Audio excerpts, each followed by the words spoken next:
our subscribers. A big thank you to our incoming subscribers.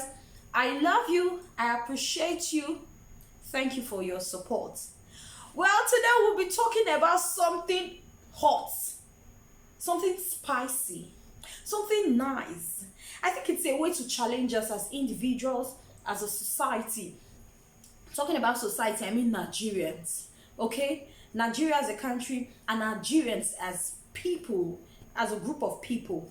Well, before I continue, I need you to, get your water, get your popcorn.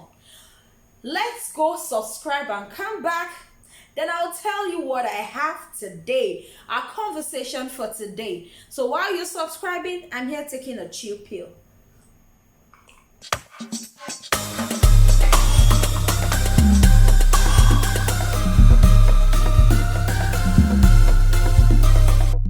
Thank you so much for subscribing. I appreciate you. It means a lot to me. Now remember, I said that we will be going to subscribe, or we will be subscribing, and then when we come back, you should get your chilled drink and probably your biscuits, your popcorn. With me here is my garden egg, so I'm just going to chew it. Take another chew water. The conversation is about to start. Alright guys, remember our last video when I talked about a friend of mine who, decided to embarrass me.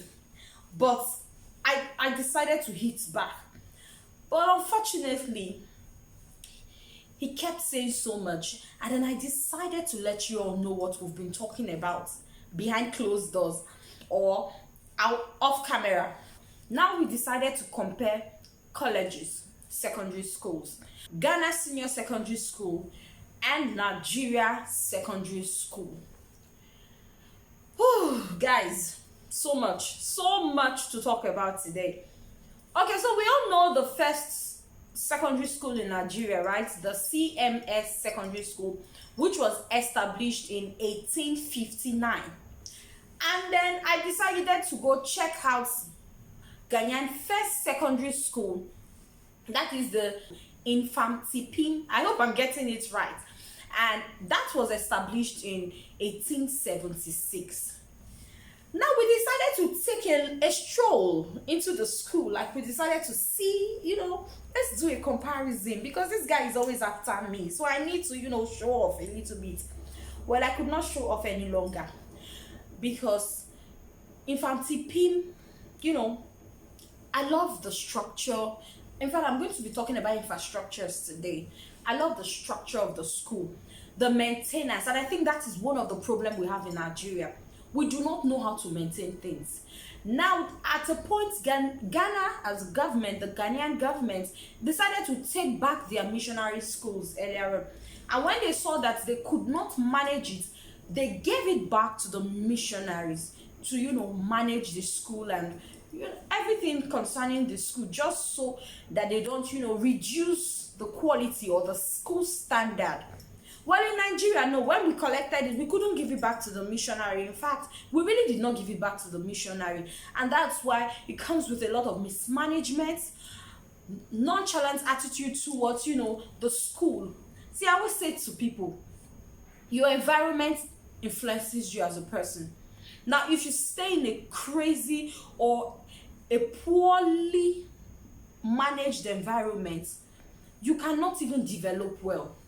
That's because even your teachers who will be teaching you do not like the environment where they come to teach in the morning, stay all day, spend most of their time with you. No, they won't. They can't. They don't even want to stay there. Now, the problem we have in Nigeria, when you check out a lot of secondary schools in Nigeria, you check out a lot of secondary schools like colleges in Ghana, you know that maintenance is key. It is so important. It is one thing we lack. It is one thing we ignore in Nigeria. I'm not even just going to be talking about schools, even other, infrastructures. We don't know how to maintain other areas. Even as a country, we don't know how to. We make too many excuses for these people that at the end of the day, we help them rub their ego. They begin to feel as if they are doing so much or so much for us as citizens. Look at the schools in Ghana, look at the schools in Nigeria. All you need to know, or all you will see and understand, is the fact that these people are committed to the development, better development of their children. Your children cannot go to an unhealthy environment and you think you will get the best out of them. See, how do I want to say it? When you give a child rubbish, you will get rubbish back. But when you give a child sound education, you will get quality information. You get people who are wise, who are different. People who, they can stand out. They will stand out. In Nigeria, a lot of government-owned schools are not well managed. They are poorly managed that when you see these children, and that is why it's so easy for private schools to, segregate them. That's because if proper maintenance was made or are being made, most people won't send their children to private schools. And that's why it seems like private schools are taking over government schools. People say, see, someone can be frying even akara and she will be saving so much just for her child to go to a private school. When Ghanaians see their, government-owned schools, trust me, they want to send their children there. Have you seen the infrastructure there? And then you say it, you probably might tell me, it's not by infrastructure. What about teachers? Let's not lie here. These teachers sometimes act nonchalantly towards the children. A Ghanaian private, I really do not know how they run their private schools there, but a Ghanaian private school will have to think twice to make an attempt to go compete with the Ghanaian government-owned schools, because these schools are built like the universities we have in Nigeria. These schools are maintained to a level where when you go around the school, you appreciate and respect government. You know that your payments, the taxes you pay are well managed. The government do not have an excuse because they are so, they are so particular about their children's education, the quality education they desire to give to their kids. And that's why you see a lot of Nigerians sending their children to Ghana to school. And then we say, what is so special about Ghana after we are better than them? Hello, yes, probably in some areas, but there's a lot of areas where, trust me, let's not lie to ourselves, they are doing better than us. A private school in Ghana is no match for a government school in Ghana.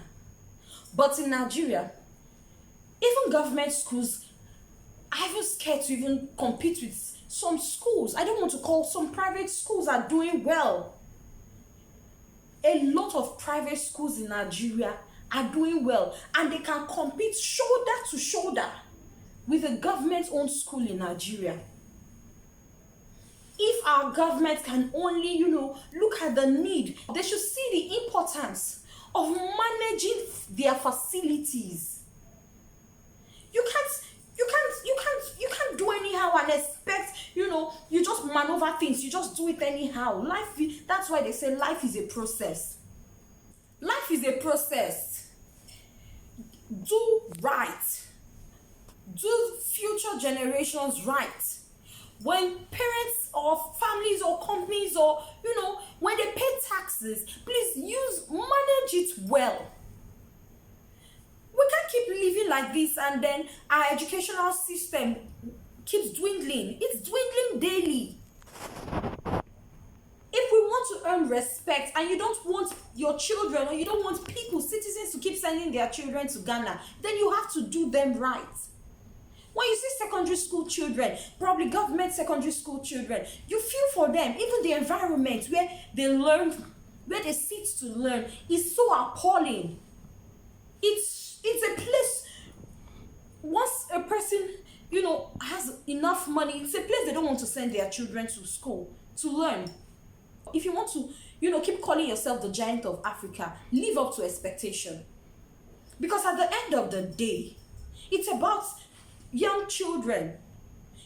Even universities, there are universities in Nigeria that can't even compete with some of the, colleges in Ghana. That's because they know the importance of maintenance. What we lack in Nigeria is maintenance. I'm not saying we don't have good infrastructures, but I'm saying maintenance is bad. It's poor. It's nothing to write home about. Let's do something that in the next 50 years, children who will be, when they look at us, they are happy. They are happy. Because you don't want your children, you don't want Nigerians to keep sending their children, even in the next 50 years, to Ghana, to school. And then if you mess up the environment, if you mess up the educational, infrastructure, if you mess up the educational system, then there will be no one here left to school in Nigeria.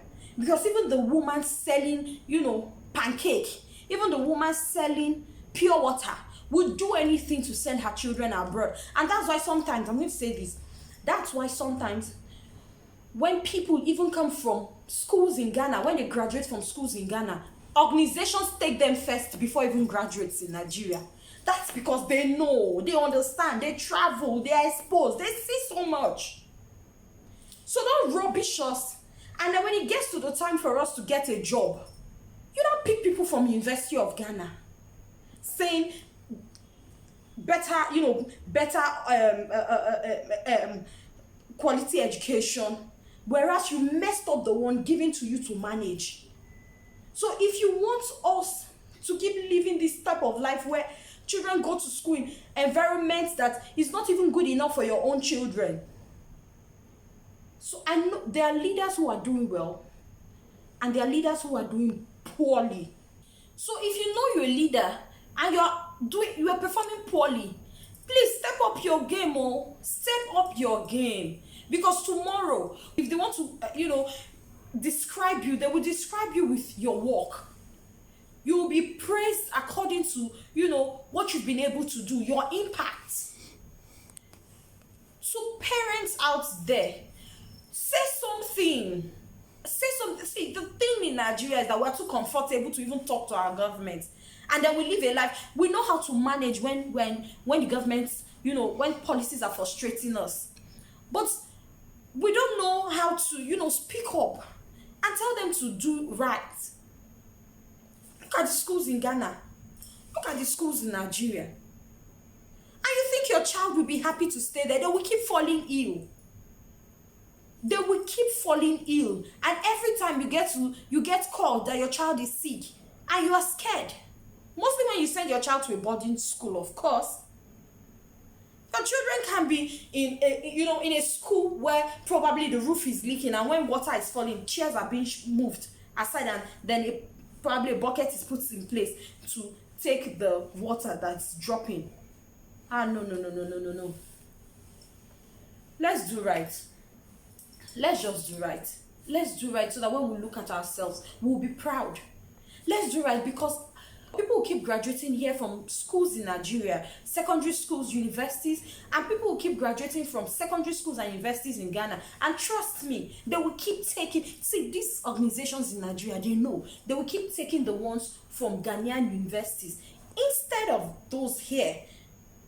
At the end of the day, we want a better educational system, and I think that's just it. So it's left for the Minister of Education, Commissioner of Education in all states to look into what I'm talking about. That's why it's real talk. I'm keeping it real with you all.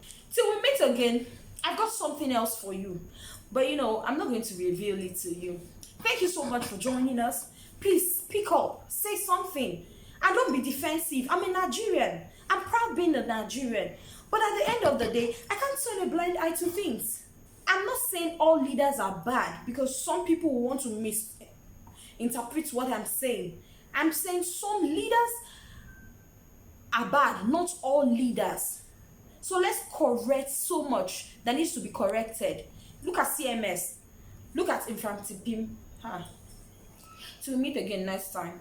I love you. I appreciate you. Please subscribe. Don't forget to subscribe. God bless you. Have a wonderful day. It's bye-bye from me to you.